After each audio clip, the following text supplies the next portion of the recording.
यावं काय सर? माफ करा, माफ करा. आम्ही लहानपणी मोठा घास घेतोय.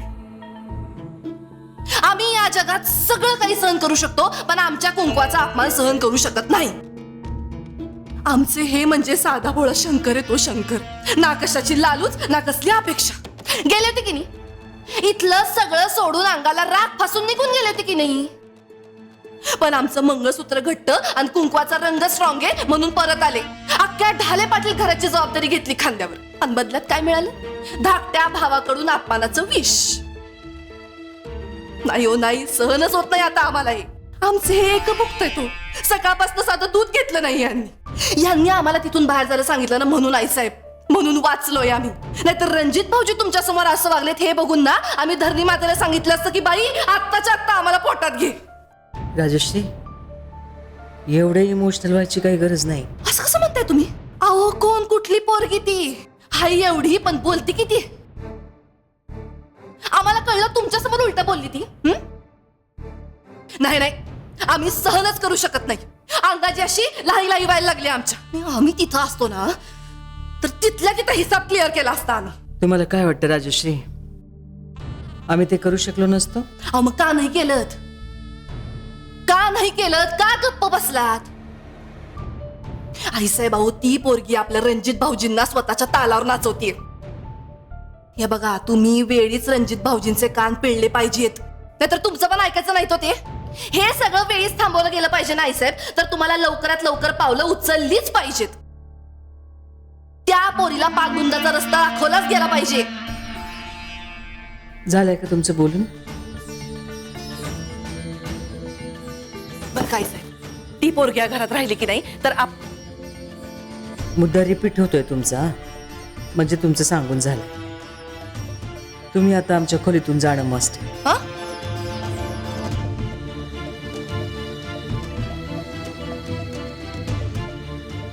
राजश्री, हा जाताना दरवाजा तेवढा लोटून घ्या.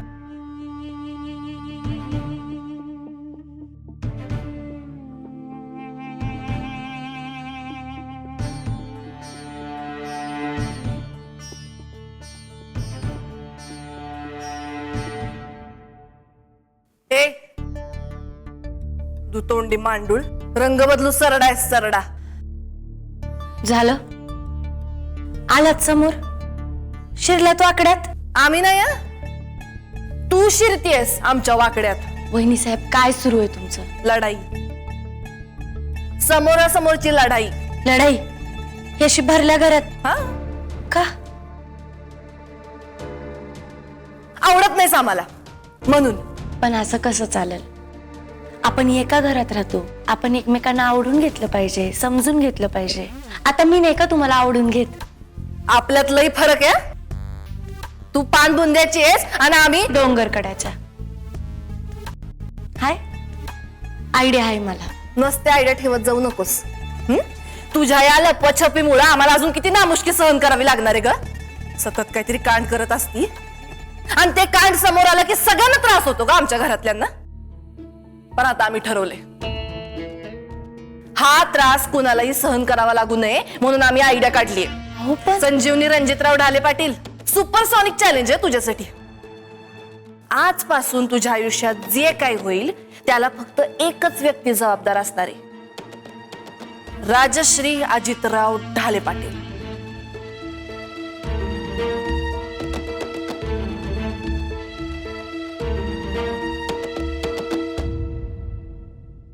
नशीब आम्ही रात्रीचं काही जेवत नाही, नाहीतरी अन्न कुठं अंग लागलं असतं आमच्या. बिचारे आईसाहेब दुपारी पण नाही जेवल्या. आता येतील की नाही काय माहिती. तसे आमचे हे गेलेत बोलवायला, बघू आता काय होतंय. केशव जरा जाऊन बघ रे, म्हणजे हे गेलेत, बघ काय झाले.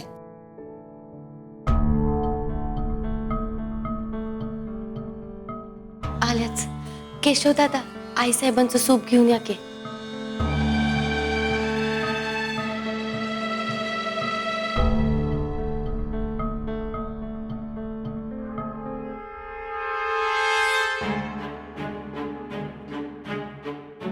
देवी अन्नपूर्णे, आम्हाला माफ कर.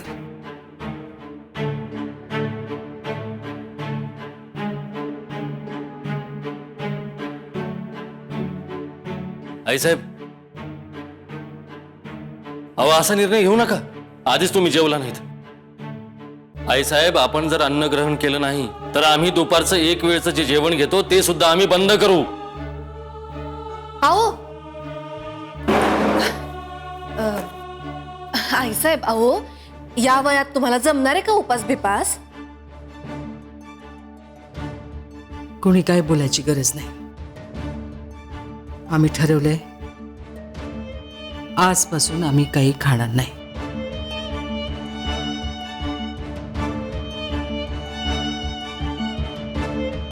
आईसाहेब, माझ्या वागण्या बोलण्यामुळे तुम्हाला जर त्रास होत असेल तर कोण तुम्ही?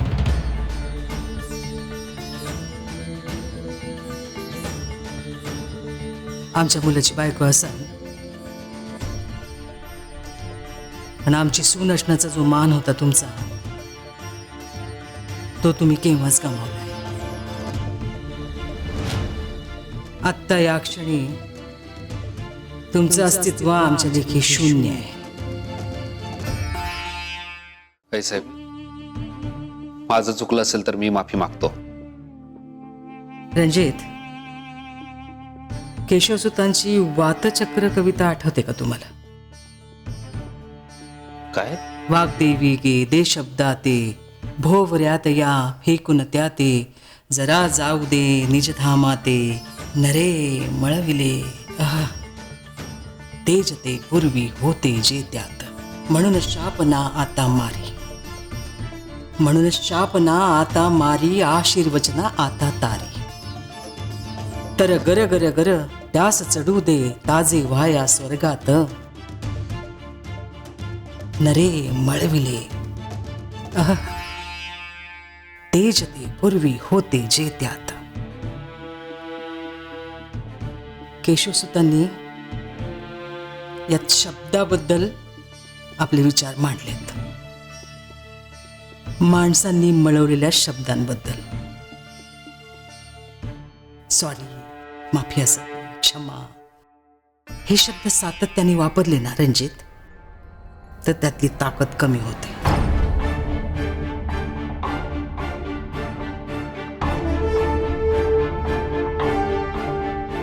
तुमच्या पत्नीबरोबर राहून गुण नाही पण अवगुण लागलाय तुम्हाला. सतत सॉरी म्हणायचं आणि आपल्याच मनाचं करायचं. केल्या चुकीची माफी मागणं चुकीची गोष्ट आहे काय साहेब? अजिबात नाही, अजिबातच नाही. पण माफी योग्य व्यक्तीची मागायला पाहिजे.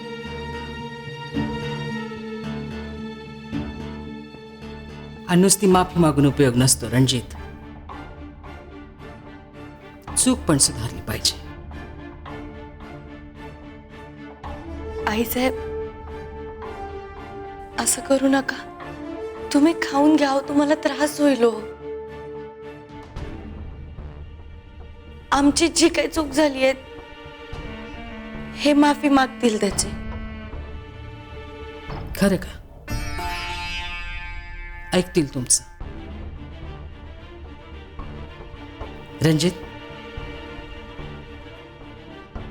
तुमच्या बायकोचा प्रत्येक शब्द झेलताना तुम्ही ऐकलंय ना? तुम्ही जोपर्यंत तुम्ही दादासाहेबांची माफी मागत नाही आणि तुमच्या या धर्मपत्नी त्यांच्या डोक्यातलं पोलीस भरतीचं खूळ काढत नाही, तोवर आम्ही अन्नाचा कण सुद्धा घेणार नाही.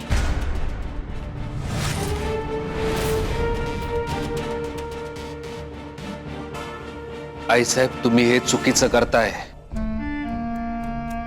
मग आमच्या या चुकीची आम्ही ही शिक्षा घेतोय असं समजा.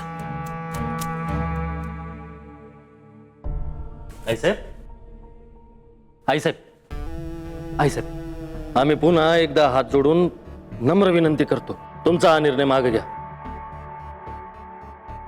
अहो, आम्ही एक भुक्त राहतो, आमचं वय.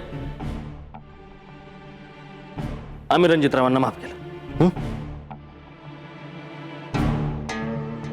हो रणजितराव, तुम्हाला माफ केलं, झालं गेलं, विसरलो आम्ही. रणजित भाऊजी, या पोरीमुळे जीव जाईल आमच्या आईसाहेबांचा. हो धाकट्या जाऊ बाई, आता तरी पाजर फुटतो तुमच्या दिलाला. जाऊन आईसाहेबांना सांगा ते पोलीस भरतीचं वगैरे आम्ही खूळ डोक्यातनं काढून टाकलंय. जा सांगा त्यांना.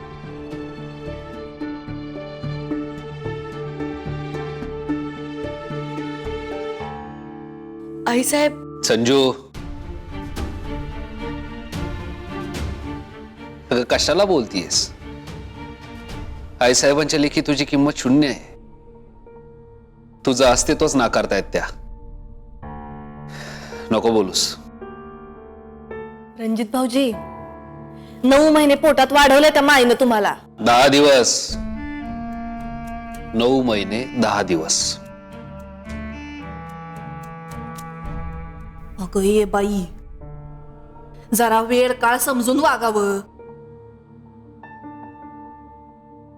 आणि बोललं ना काय अस्तित्व जाते का तुझं? नवऱ्यासमोर अस्तित्व आहे ना तुझं?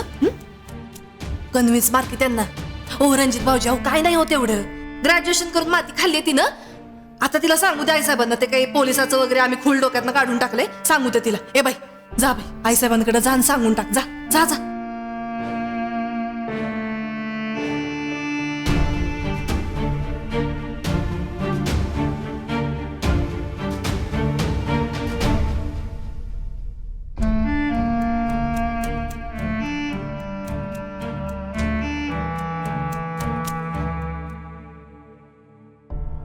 आईसाहेब, पोलीस बनणं हे माझं स्वप्न आहे.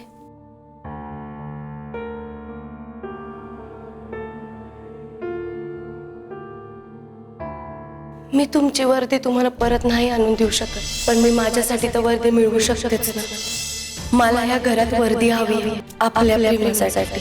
तिने खूप सोसलंय, खूप त्रास सहन केलाय एकाच आशेवर की तुझं खरं प्रेम तिला परत मिळावं. या आशेवर जगते रे ती पोरगी. पण संजू थांब.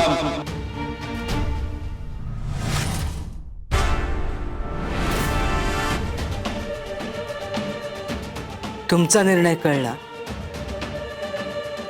आईसाहेब, मी दादासाहेबांच्या पाया पडायला तयार आहे.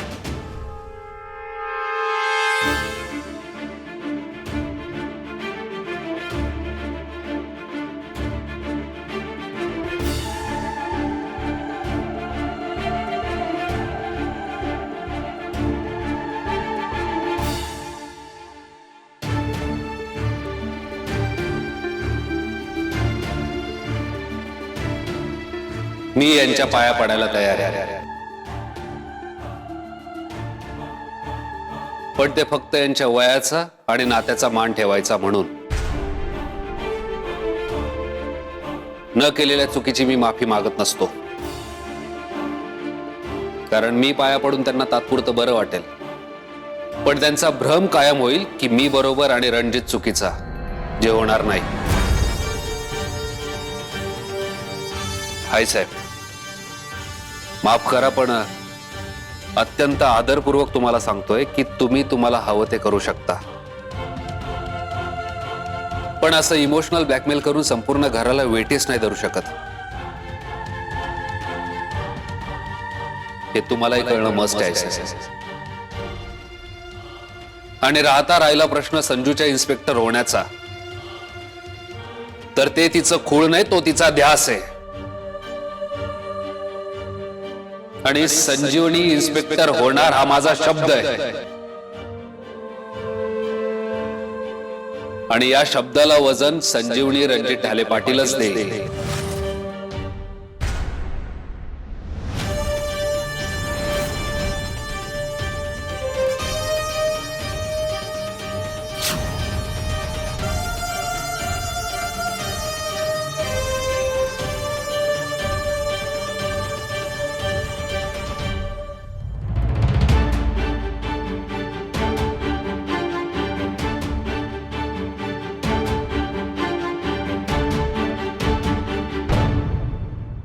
आम्ही बोललो की आमचं तोंड दिसतो, पण पण नाही बोललो ना तर आईसाहेबांचा चेहरा डोळ्यासमोर येतो.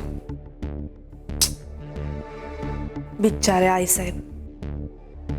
अहो त्यांचा शब्द आपण खाली पडू देत नाही हो. पण आज त्यांचा फक्त शब्द नाही, मान सन्मान आदर सत्कार सगळं सगळं मातीमोल झालं. काय म्हणले रणजित भाऊजी? आईसाहेब, दरवेळी असं इमोशनल ब्लॅकमेल करून तुम्ही अख्ख्या घराला वेठीस धरू शकत नाही. ऐकलं आम्ही. तेच ना, नुसतं ऐकून घेतलं, केलं काहीच नाही. राजश्री,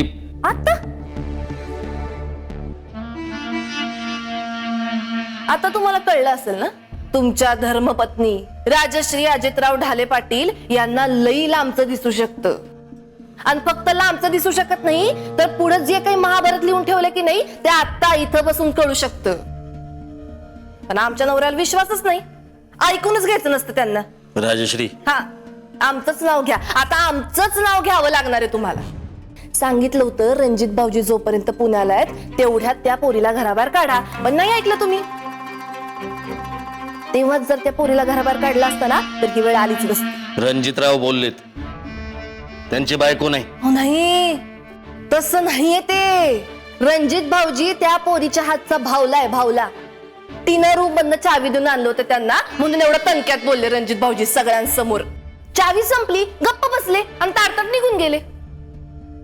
तुमच्या आईसाहेब आपल्या दुःखाला कुरवाळत बसल्या, नशीब पडल्या नाहीत. राजश्री, हो, खरं तेच बोलतोय आम्ही, ओरडू नका. त्या पोरीला वेळीच घराबाहेर काढून टाका. हे तुम्ही आमचं न ऐकून पायावर धोंडा मारून घेतलाय. आणि नुसता धोंडा नाही मारून घेतलाय, पायाचा पार अगदी चंदामेंदा केलाय. आता करत बसा बाबूजी मार्ग, बाबूजी आशिष. राजश्री, तुम्ही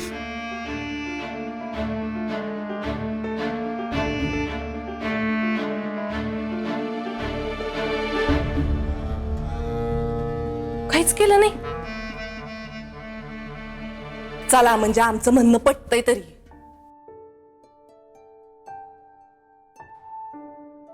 थांबा संजीवनी बाई.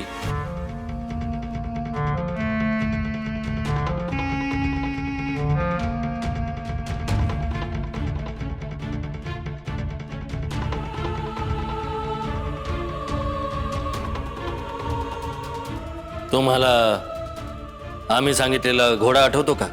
कल्याण घोडा, ज्याचे आधी आम्ही पाय मोडले होते आणि नंतर त्याला गोळी घातली होती. जी, तीच फिलिंग आज आम्हाला पुन्हा आली. तीच गोष्ट आज आम्हाला पुन्हा करावीशी वाटली. आधी पाय मोडले असते आणि नंतर गोळी घातली असती. आमच्या आई साहेबांचा अपमान करणाऱ्याला. त्या त्यांच्या पण आईसाहेब आहे. मला माहिती आहे ते जे काय बोलले ते एकदम चुकीचं होतं, पण मला याची पण खात्री आहे की ते आईसाहेबांची माफी नक्की मागतील. हीच एक गोष्ट आहे जी आम्हाला माहिती आहे आणि म्हणून त्यांचा कल्याण घोडा झाला नाही. ठीक आहे, मी जाऊ का? फक्त इथूनच नाही तर ह्या घरातूनच कायमचं जा. फक्त आणि फक्त तुमच्यामुळं रणजितराव असं वागतायत. तुम्हाला तुमचा फायदा कळत नाही आणि त्यांना त्यांचा. एक मिनिट.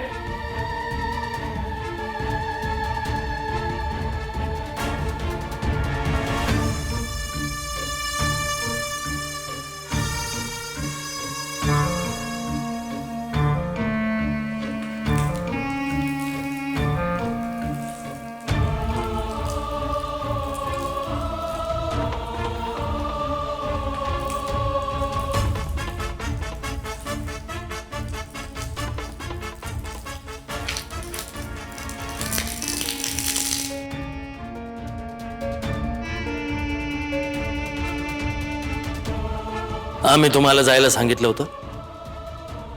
मोठी माणसं तुम्हाला हिताचं सांगतात पण तुम्हाला ते ऐकायचं नसतं आणि मग तुम्ही स्वतःचं नुकसान करून घेता. मागच्या वेळेस गाडी थांबवून आम्ही तुम्हाला सांगितलं होतं लांब राहा. या पृथ्वी तलावर तुमचं काहीच उरलं नाहीये. तुम्ही थेट नरकात जा.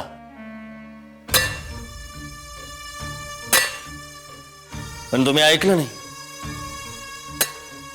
मग आम्हाला शिक्षा करणं भाग पडलं. मागच्या वेळेस आम्ही तुम्हाला सांगितलं होतं स्वतःला गोळी घालून घ्या. तेही तुम्हाला जमलं नाही.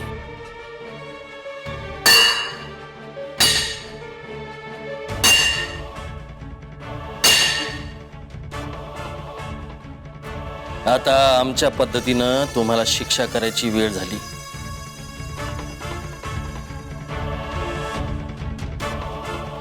तुम्ही हे जे काही चालवलंत ना ते येळेवर सोडलं नाही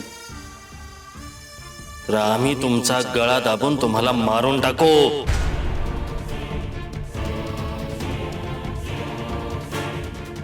आणि मागच्या शेतामध्ये पुरून सुद्धा टाकू. येतंय ना ध्यानात?